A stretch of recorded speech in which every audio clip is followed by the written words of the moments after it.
முதலமைச்சர் ஜெயலலிதா உடல்நிலை குறித்த கூடுதல் தகவல்களை தர அப்பல்லோ மருத்துவமனை பகுதியில் உள்ள நமது செய்தியாளர் லாவண்யா காத்திருக்கிறார். அவரை தொடர்பு கொள்வோம். லாவண்யா, முதலமைச்சரின் உடல்நிலை குறித்து முதலமைச்சருக்கு சிகிச்சை அளித்து வரும் மருத்துவர்கள் என்ன தெரிவிச்சிருக்கார்கள், அதை பத்தி சொல்லுங்க.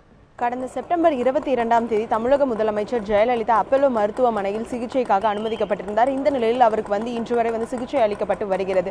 இந்த நிலையில் நேற்று அப்பல்லோ மருத்துவமனை நிர்வாகம் ஒரு செய்திக்குறிப்பினை வெளியிட்டிருந்தது. அதில் தமிழக முதல்வருக்கு கடந்த செப்டம்பர் 22ஆம் தேதியிலிருந்து தற்பொழுது வரை சிகிச்சை அளிக்கப்பட்டு வருவதாகவும், முதல்வருக்கு ஏற்கனவே இருக்கக்கூடிய சர்க்கரை நோய் மற்றும் குளிர்காலங்களில் ஏற்படக்கூடிய சுவாச அலர்ச்சி ஆகிய இரு நோய்களையும் கருத்தில் கொண்டு முதல்வருக்கான சிகிச்சை அட்டவணை தயாரிக்கப்பட்டு அதன் மூலமாக முதல்வருக்கு சிகிச்சை அளிக்கப்பட்டு வருவதாகவும் குறிப்பிட்டிருக்கிறார்கள். குறிப்பாக தமிழக முதல்வருக்கு அளிக்கப்பட்டு வரும் சிகிச்சையில் மிக முக்கியமாக நோய் தொற்றினை தடுப்பதற்கான மருந்துகள், அதே போன்று சுவாச அலர்ச்சிக்கான மருந்துகள் வழங்கப்பட்டு வருவதாகவும், அதே போன்று ஊட்டச்சத்திற்கான மருந்துகள் வழங்கப்பட்டு வருவதாகவும் மருத்துவமனை நிர்வாகம் குறிப்பிட்டிருக்கிறது.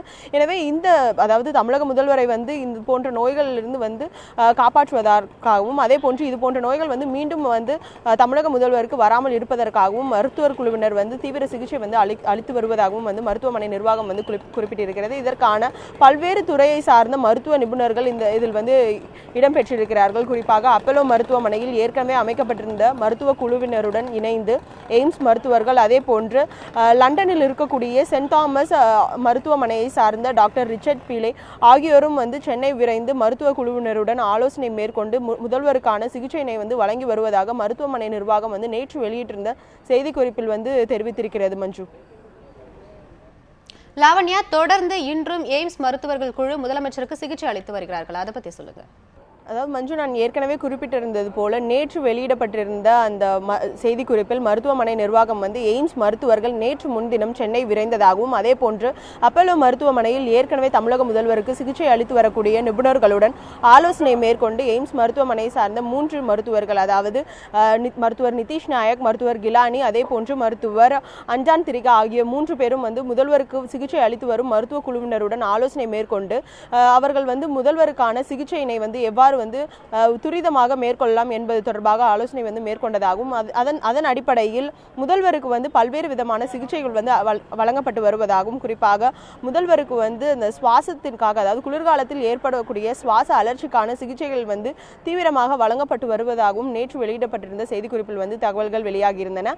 அதன் அடிப்படையில் இன்றும் எய்ம்ஸ் மருத்துவர்கள் மருத்துவமனைக்கு முதல்வருக்கு சிகிச்சை அளிக்க உள்ளார்கள் என்றும் அவர்கள் குறிப்பிட்டிருந்தார்கள். அதன் அடிப்படையில் இன்று காலை எய்ம்ஸ் மருத்துவ குழுவினர் அப்பல்லோ மருத்துவமனை முதல்வருக்கு வழங்கப்பட்டு வரும் சிகிச்சை குறித்து ஆய்வு செய்வார்கள் என்று எதிர்பார்க்கப்படுகிறது. அதன் அடிப்படையில் முதல்வருக்கான மேலும் பல்வேறு விதமான பரிசோதனைகள் மற்றும் என்ன மாதிரியான மருந்துகளை முதல்வருக்கு வழங்குவது என்பது தொடர்பான ஆலோசனை மருத்துவர் குழுவினரும் மேற்கொள்வார்கள் என்று எதிர்பார்க்கப்படுகிறது. மஞ்சு. லாவண்யா, அதிமுக தொண்டர்களின் மனநிலை இப்போ எப்படி இருக்கு, அதை பத்தி சொல்லுங்க. அதாவது கடந்த 22ஆம் தேதி தங்களுடைய பொதுச் செயலாளரும் தமிழக முதல்வரும் மருத்துவமனையில் அனுமதிக்கப்பட்டதிலிருந்தே அதிமுகவினர் மிகுந்த ஒரு மனசோர்வில் தான் இருக்கிறார்கள் என்று குறிப்பிட வேண்டும். ஏனென்றால் மருத்துவமனைக்கு தினமும் நூற்றுக்கணக்கான அதிமுக தொண்டர்கள் தினமும் வருகை தந்த வண்ணம் இருக்கிறார்கள். அது மட்டும் இல்லாமல் பல்வேறு பகுதிகளில் அதிமுக தொண்டர்கள் பல்வேறு விதமான வழிபாடுகள் ஈடுபட்டு வருகிறார்கள். அதாவது கோவில்களாக இருக்கட்டும், பல்வேறு பகுதிகளில் அவர்கள் வழிபாட்டினை மேற்கொண்டு வருகிறார்கள். அது மட்டும் இல்லாமல் அப்பல்லோ மருத்துவமனை நுழைவாயிலும் இது போன்ற வழிபாடுகள் அவர்கள் ஈடுபட்டு வருகிறார்கள். அதாவது சமத்துவ வழிபாடு என்று குறிப்பிடக்கூடிய, அதாவது 3 மதங்களை சார்ந்தவர்களும் அப்பல்லோ மருத்துவமனை வாயில் முதல்வருக்காக வழிபாட்டினை மேற்கொண்டு வருகிறார்கள். அது மட்டும் இல்லாமல் இங்கு இருக்கக்கூடிய தொண்டர்களுடைய மனநிலை பொறுத்தவரையில் அவர்களுடைய பொதுச் செயலாளர் விரைந்து வீடு திரும்ப வேண்டும் என்ற ஒரு எண்ணத்தையே கொண்டிருக்கிறார்கள். அதாவது அவர்கள் எப்பொழுது வீடு திரும்புகிறார்களோ அவருடைய முகத்தை ஒரு முறையாக பார்க்க வேண்டும் என்ற எண்ணத்தில் தான் இங்கு இரவு பகலாக தொண்டர்கள் அதிக அளவில் காத்து இருக்கிறார்கள். குறிப்பாக இங்கு இருக்கக்கூடிய தொண்டர்களுடைய மனநிலை பொறுத்தவரையில் அவர்களுடைய பொதுச் செயலாளரும் தமிழக முதல்வரும் வீடு திரும்பும் பொழுது அவரை வரவேற்பதற்காக மருத்துவமனை வாயிலேயே காத்திருப்பதாக தெரிவித்திருக்கிறார்கள். மஞ்சு. உங்களுடைய தகவலுக்கு நன்றி லாவண்யா.